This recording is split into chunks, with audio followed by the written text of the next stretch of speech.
I'm Motty, that's Scotty, this is Scotty and Motty, and we're going to be chatting about all things of everything, but mainly Manchester United Football Club for a change. So make sure you are getting involved in the chat and the comments. We're going to be talking a little bit about the Carabao Cup. Obviously, Manchester United playing Barnsley tomorrow night in the Carabao, and some of us on this table think United shouldn't bother. Yeah, sack it off, man. League Cup, Mate, honestly. I'd bring Mike Phelan back. Doesn't that sound like such a 1980s fixture? Like, why don't United you like trophies? We don't have many of them. It's not much of a trophy, is it? 50% of the trophies we've won in the last 6 years have been the Carabao Cup. Exactly, that's why I think we should just give it up. We've had a good run, right? And let's just, set our sights a little bit higher. We're better than the Carabao Cup. That's for smaller clubs, No, it's not, though, is it? It is. It isn't, right? We all celebrated the Carabao when we lifted it 2 seasons ago. None of us, including you, was like, I don't care about this. We were all buzzing that we'd won the Carabao Cup. I think there's probably footage of me saying it's a waste of time. Right, see that thing next to my head there? There. I bet you celebrated when Wayne Rooney got that winner against City. Yeah, I was in the League Cup. I fell about 4-0. Exactly. But that was a different time. You didn't fall with apathy. You fell with enjoyment. That was a different time. Apathy and alcohol it was, yeah. Why do you think we should get rid of the Carabao Cup? It just seems like a pointless exercise, like international breaks. They're just nothing but a pain in the arse, and they tend to come back and bite United in the backside if we play players that we need in other competitions. I mean, go for it. But I'd genuinely put forward an 11 that aren't going to play any important games all season. Can he not do that, though, a little bit? He doesn't like doing that, though, does he? Like, in previous seasons... That's arguably... I mean, OK, let me ask you this question then. Right, we'll get back to the Carabao Cup debate in a minute. So please get involved in the chat and the comments and let us know what you think. Do you think he's been right to have his approach to the Cups? Well, yes, because he's ended up with winning the FA Cup and the Carabao Cup. So in that... But it's difficult to say if he hadn't have gone for the Carabao Cup or the FA Cup, would we have been better in the league? Yeah. I said when the quadruple was on, remember that January when we signed Wout Weghorst, and if we'd signed a better striker, we could have maybe. No, I mentioned this on Paddock. We were on for 4, weren't we? We were on for, in all honesty, I think the league was beyond us, but I get your point. We were going for top 4. We were going for the Carabao Cup. We're still in obviously the FA Cup, I don't think started yet, and we're still in the Europa League. And we didn't really back the manager in that January. Like you say, Wout Weghorst came in, and Marcel Sabitzer. Sabitzer was a bit of an unlucky one because I think he's a good player, but he got injured not long after got 2 months into his loan spell. Wout Weghorst, we didn't get any Premier League goals, which tells its own story. So... But with that in mind, though, Jay, knowing that you've not got a striker of calibre and you've got a player that's, mid at best, make a decision what you're going for then and there. And he didn't, and he still went out for trying to win as many trophies as possible. I think he did in a way. Like you say, make a decision what you're going for. But I think for that first season and the way the sort of the squad was and how he worked it kind of worked because he got to the FA Cup final, he finished 3rd. He got to the League Cup, he won the League Cup, and even in the Europa, it was only like those last, the home leg did for us. I know we were trash away, but those last 10 minutes in the Sevilla game just absolutely did for us. So I think it kind of bizarrely worked. Do you know what I mean? Because you had success in the league, you finished 3rd in the league, and you were never going to win the league against Manchester City. You finished 3rd behind City and Arsenal, who were almost having their own little mini league. You won a trophy, you got to the final of another competition, the quarterfinals of another competition, getting past Barcelona in the process. So it was like at the end of the season, you couldn't, I think you said, we had a good season. Do you know what I mean? Cup competition win, another final. I know that losing a final is shitty. And 3rd in the league, it kind of worked. Yeah, but not by design, it felt. Do you not feel? No, I don't think so. I think a lot of things sort of fell into our play. But that was then, and we've already won the Carabao Cup. So he can't win. If he stays at United, or if he wants to stay at United, he can't just come home with the Carabao Cup this season. Do you not think he could have his cake and eat it, though? He can go for the Carabao and eat it. Do you know what? I rate the Carabao. I disagree with you on the Carabao. I'll tell you why. There's several reasons. First of all, one of my best games still to this day was the Rumbelows Cup, which was the Carabao Cup at Old Trafford. I like the Rumbelows. Yeah, which was against Liverpool. We won 3-1. Secondly, I think that winning that trophy early doors can help. And I remember when Jose, his first season at Manchester United, because I used to do the press conferences, and if you remember, we beat City I think this game in the third round. I think it was at Old Trafford, and Pep played his kids, and Jose went a bit stronger, and we won 1-0. And we went on that season, and we won the Carabao. And I remember Pep Guardiola getting asked about it in the press conferences, because that season City didn't win anything. They finished third, I think, and they didn't win out. And he was asked after that Carabao Cup final, United have just won a trophy, the first trophy of the season. They've got one now. Do you regret not going for that? And it rattled him a little bit. He got annoyed, you could tell. He was like, oh, you know, whatever. And then I think City won the next 5. Like, he went for it. Right, do you know what I mean? Yeah, it was like, yeah. and I don't know whether that got in his head, but it seemed to be a thing where he went for that Carabao. And to be fair, I think they won the next 4 or 5. I can't remember. Jose used to always use it as some sort of barometer, didn't he? Yeah. Like when he first He always won it, didn't he, Jose? He had a really good record. Not always, sorry. But he did it with Chelsea. I think he did it twice with Chelsea, maybe 3 times. Did it at United as well. And even with Spurs, don't forget, he got them to the final and got sacked a week before the final. Yeah. So he always went for the Carabao. He looked at it as a good way of sort of getting that bit of silverware.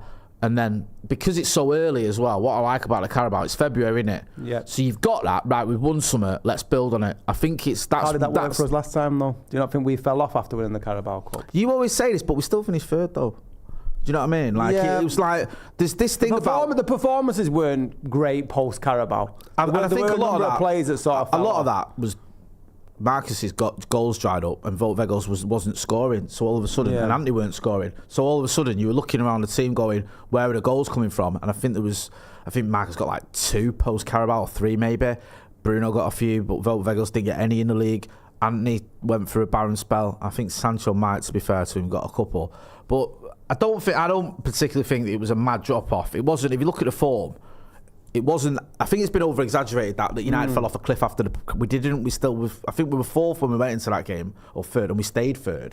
So it wasn't that bad, but it wasn't like we didn't kick on. Yeah. There's no argument that we won the Carabao and then we were like, let's go for it. I don't know. Do you not think like because of where United are at the minute, we have to go for every trophy other than the league? Or do you think we need to focus on the league? Because this is a trophy net, and as much as I'd like to sit here like you were a few weeks ago and say 21 is coming, it ain't.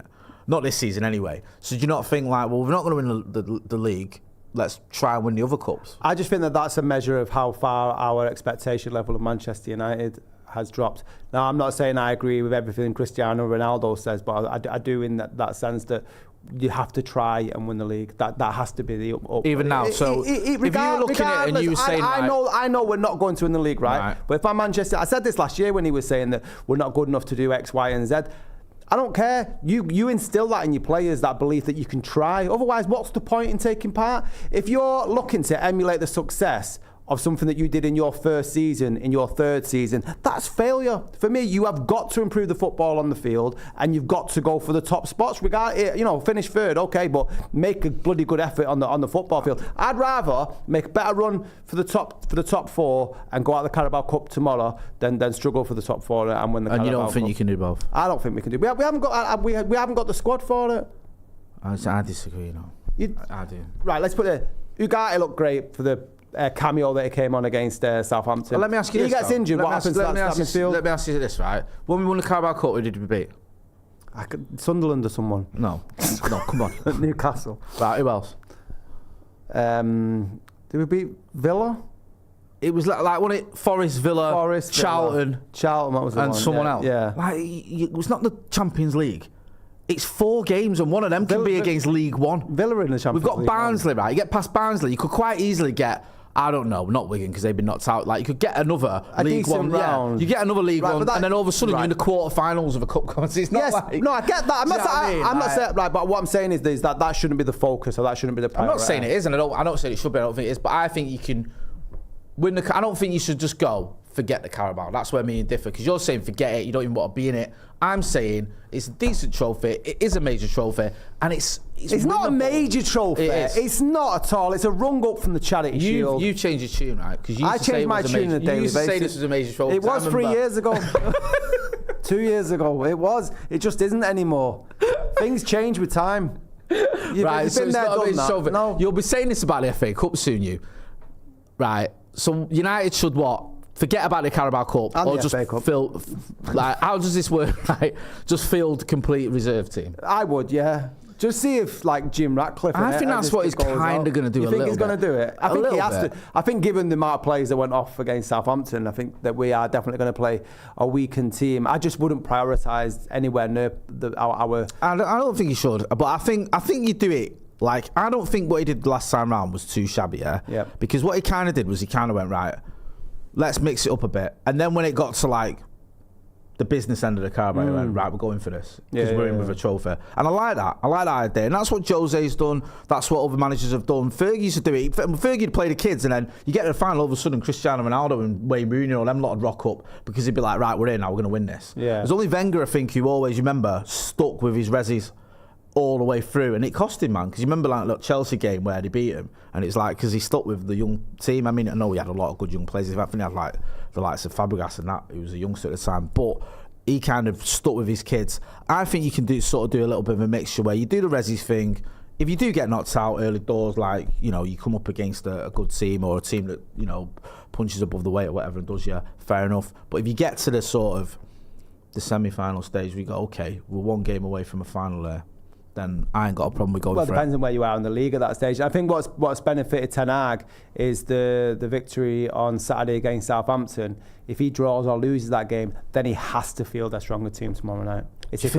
Yeah, because tomorrow becomes a must-win game. Now he can sort of kick back and go like, all right, well, I can play in resis, and then if we lose, then that's the excuse. But if he lost against Southampton, there's no way on earth he would have played. He would have fielded this. But I don't think so. I think, you know, sometimes in games like this, I think playing those fringe players can be beneficial to you. I'll explain what I'm on about. Right? I think someone like a Harry Amas has got the quality. Let's say, for example, you give him a debut, He's only 17, but we saw him in pre-season. This is a game where he's going to be determined, like, this is my full debut, whatever. I'm going to show you what I'm about. And he's much better than a team in League One. I know he's only a kid. Then you've got other fringe players, you know, you bring in Johnny Evans, you bring in maybe Harry Maguire, for example, who's probably not a starter anymore now. De Ligt and Martinez have sealed off at the back, you know, the centre-back partnerships. Even someone like a Garnacho, he's not starting anymore, is it? Not anymore, that's a bit melodramatic. But I think if everyone's fit now, there's a question mark. Does Garnacho get a start?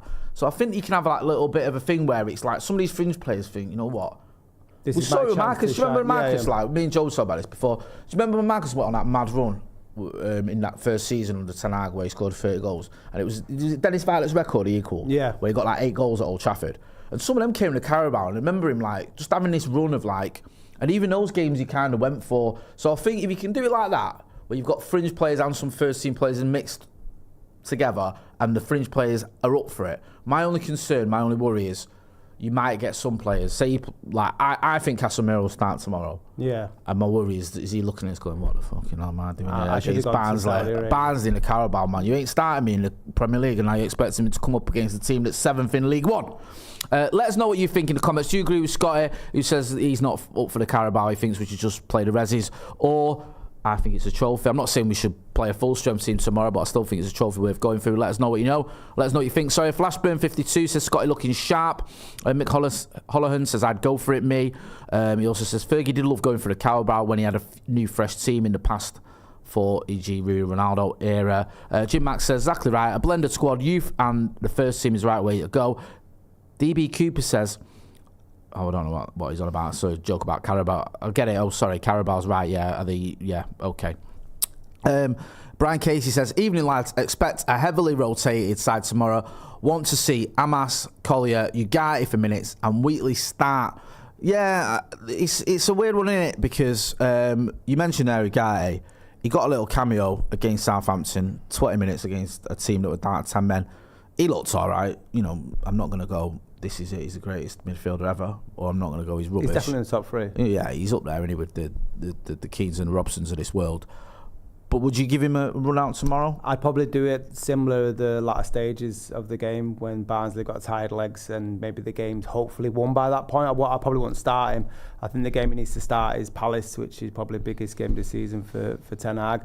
We've not spoke about Saturday. I imagine you've done it a lot on Stretford Paddock. No, go on. It's nice to talk about a win. Yeah, it is indeed. But that was a formality. That was the expectation level basic. 3-0 away at Southampton, newly promoted. Take all the context and all the circuits about what's been happening regarding injuries and new signings and Ineos and Ten Hag losing his job. As Manchester United fans, the minimum you should be expecting of a Southampton team that hasn't won a game, just come up, we should be beating them 3-0, and that's a formality. The big game is Saturday. Is it Saturday, Sunday, the Crystal Palace? Saturday? I think it's, I don't know, actually. Well, that's what I mean. But so for me, I wouldn't even, like, I'd get him minutes against Barnsley, but he needs to be sort of there on at the weekend against Palace. Yeah, the Palace game is Saturday at 5. So we've got Tuesday, Saturday. I'd probably start him. I'm probably giving him the first 45, to be honest with you. I would give him a start. It's League One, so I don't think he's going to, it's going to be too difficult for him. But I'd like to see him sort of get a decent run out at Old Trafford as well. And just, I think as well, because he obviously played against Venezuela, didn't he? Then he had that travelling, then he had 20 minutes against Southampton. I think it might do him a bit of good, to actually get some minutes before the Palace game. Do you get fearful of the old Manchester United voodoo, though? I know. I just see some Barnsley central defender 2-footing him. I hear that. It was it Andy Carroll did for Ericsson that time when played Reading, do you remember? Yeah. I get that, but I just feel like I think it could help him to get a few minutes under his belt other than a cameo going into that Palace game. You mentioned there about the Southampton game. You don't seem too impressed with it. What did you make of the performance? I was on the watch along with you and the lads, and it just felt like, that's what we should be doing. I don't think the football was fantastic. It was encouraging to see that once Onana had saved the penalty, that Manchester United actually reacted, and it gave them a kick up the arse. Whereas previously in the Liverpool game, when we had that, when they had that disallowed goal, we just completely lost our heads and went to Liverpool. Come on.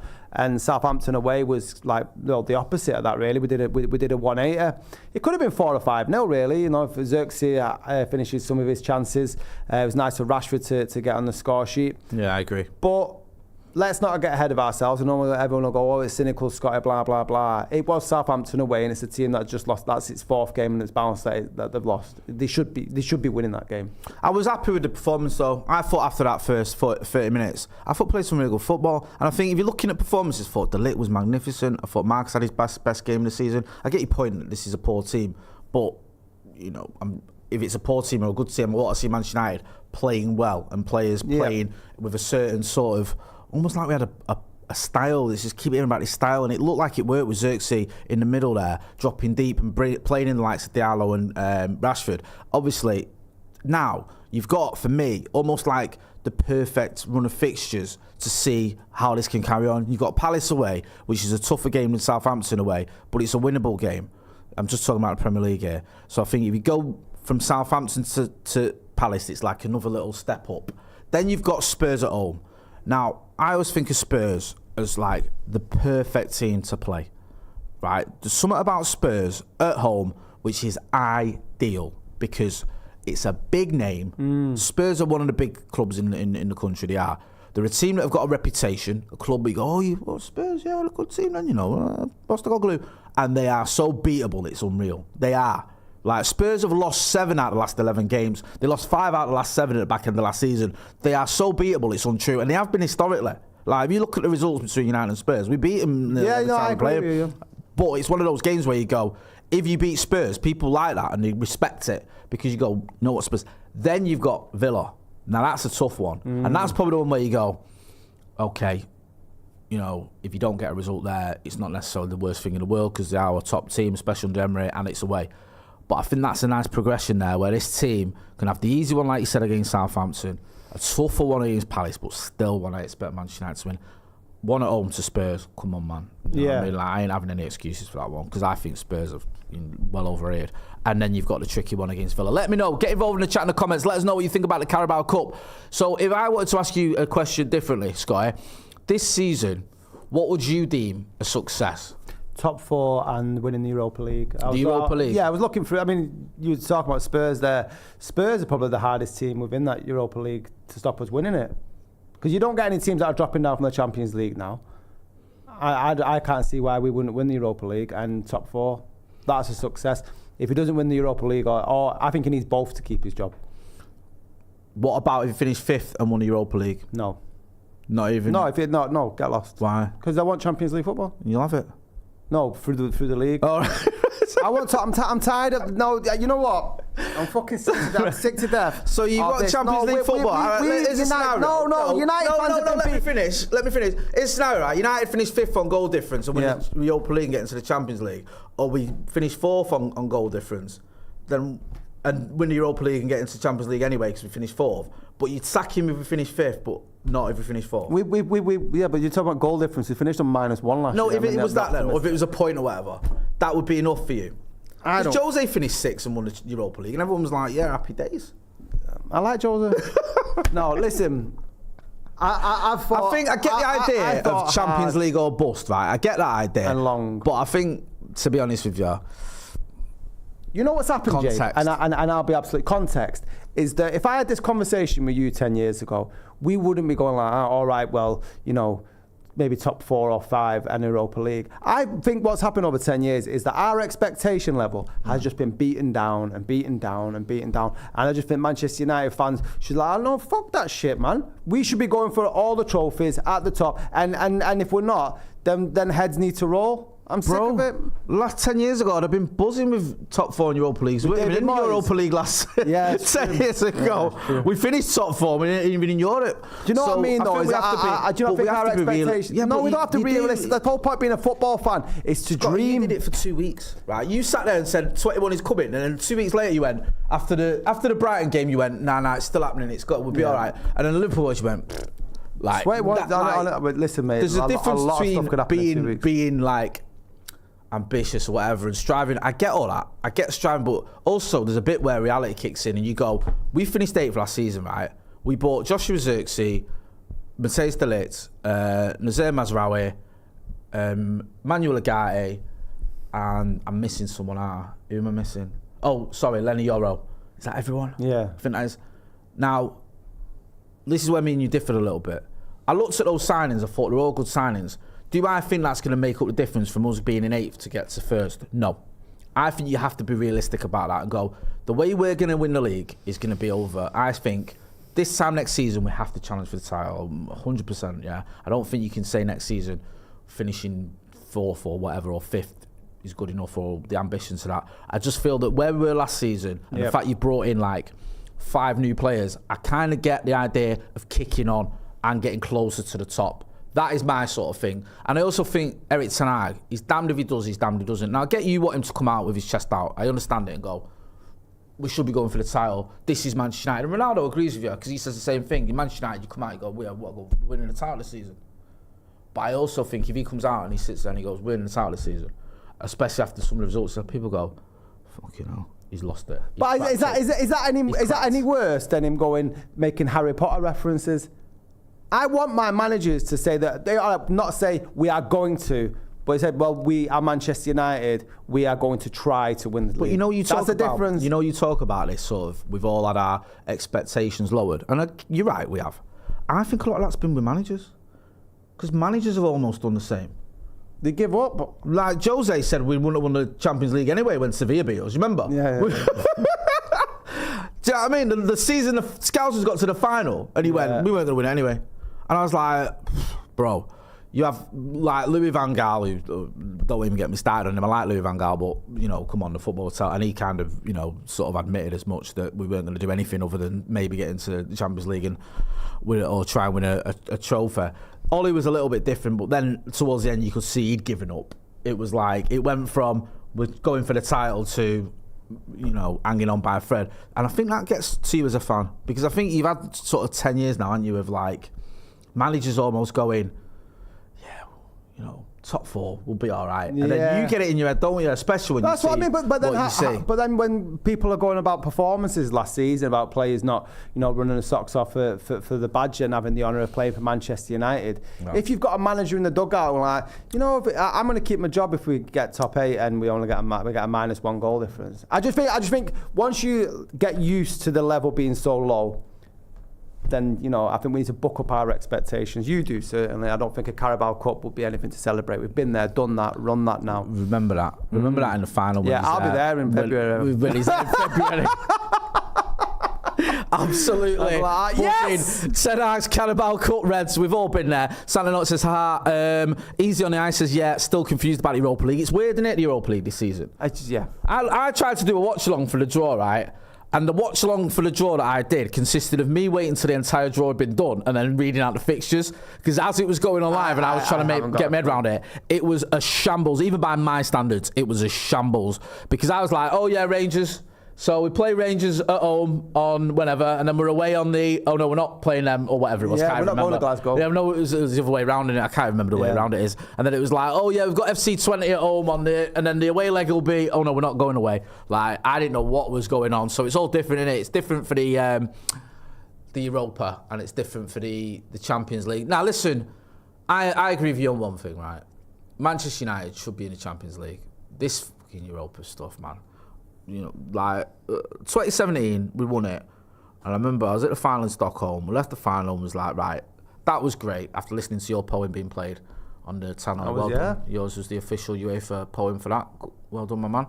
And I was thinking, right, we've won it, nice. I don't ever want to see it again. And we've been in it about 4 times since. Yeah, do you know what I mean? The final, gone quite far as well in the competition. Semis, final. Last season we didn't even make it. Do you remember the Champions League? We finished bottom of the group. We didn't even make it. I do think it's a little bit more adventurous as a tournament because you go to sort of places you wouldn't usually do with the Champions League. Do you know what I like? You know, Scotland. I like the Europa Conference, mate. You know, just for the fixtures and that. Have you seen like the teams in Europa Conference? It's like the Channel 5 of football. Isn't it? You have like...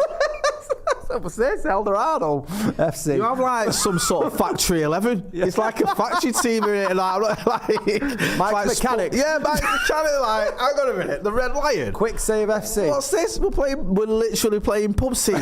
It's mental. Like, I was looking at Europa Conference fixtures and there was teams I like never heard of. I was like, and also you get teams from like countries, like big countries or whatever, and there's teams from that country you've never heard of because they've never they've finished 7th or whatever in Belgium and they've managed to get into Europa, and it's not like an Antwerp or an Anderlecht or whatever. It's like one of the smaller teams. You're like, who it is? Like, I've never even heard of him. It is mental, but mate, the Europa Conference, that'd be well, we nearly ended up there, didn't we? In fact, we wouldn't even been in it. Would we have won if we didn't win the FA Cup? Is 8th isn't Europa Conference, is it? Well, wasn't there something about Chelsea falling out because of how Spurs did or something? I don't fucking know. It's all very difficult.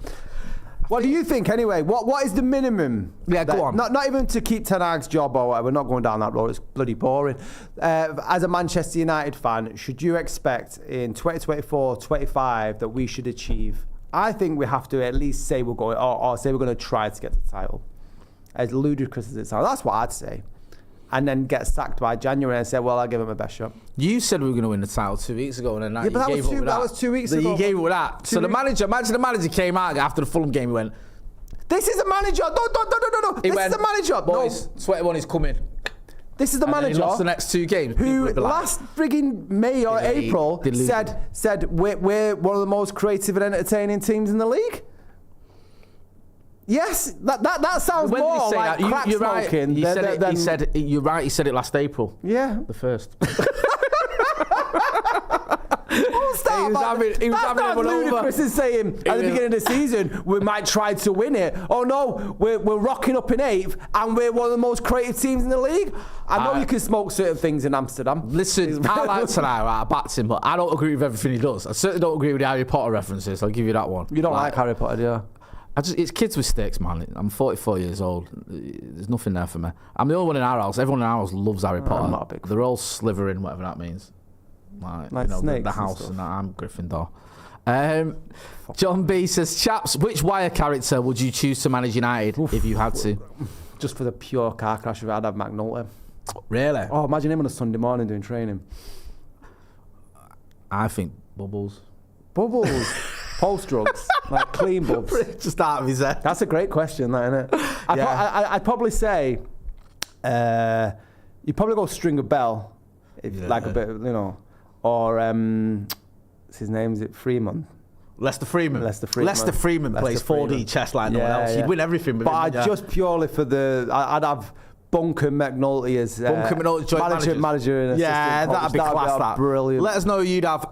Miles says top 4 on a trophy is a successful season. Mick Holohan says Europa win. Jim Max says improved consistency in Champions League. Yeah, you want to see improvement, and I want to see decent improvement, not just we've gone from 8th to 7th. I want to see improvement. We've scored +2 goals. Yeah. Whoa, mate, getting a nosebleed here.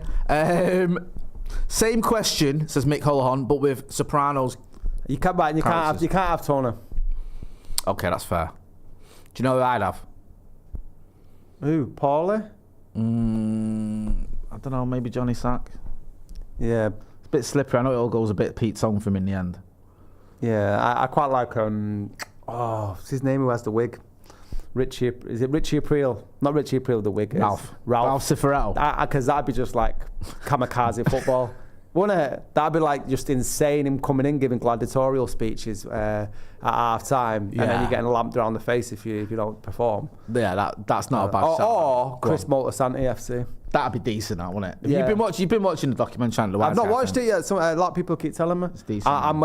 Is it a series or is it two? Like it's 3 hours in total, so 2 90-minute things. I'm a massive latecomer to the Bear, which you've not even watched yet, have you? Nah, what's it about? It's I found similarities to The Sopranos, really, because the lead character ends up taking over a family business that he didn't want to take over, and has to return it to former glories. Although it's more like in the chef business rather than the waste management. Is it in America? It's in Chicagoland. Oh, is it? Yeah, it is. But I really enjoyed it, and someone said to me, "You're pretty similar to Carmi out of the Bear." So I thought, well, let's go and see who this handsome chap is. Yeah, obviously. And obviously, suave, yeah. But he has a lot of issues. Witty guy. Yeah.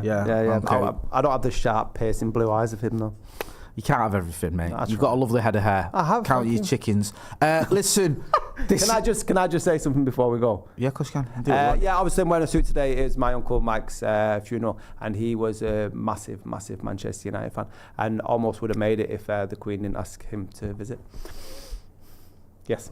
Okay, right. Thank you. Right, big respect to your uncle, and also big respect to everyone who got involved in the chat and the comments. Thank you. Make sure you are hitting that like, share, and subscribe button. That's been Scotty. I've been Motty. This has been a live podcast. We're going to be back later on this week with the Man Cave, so make sure you check that out, and thanks for watching.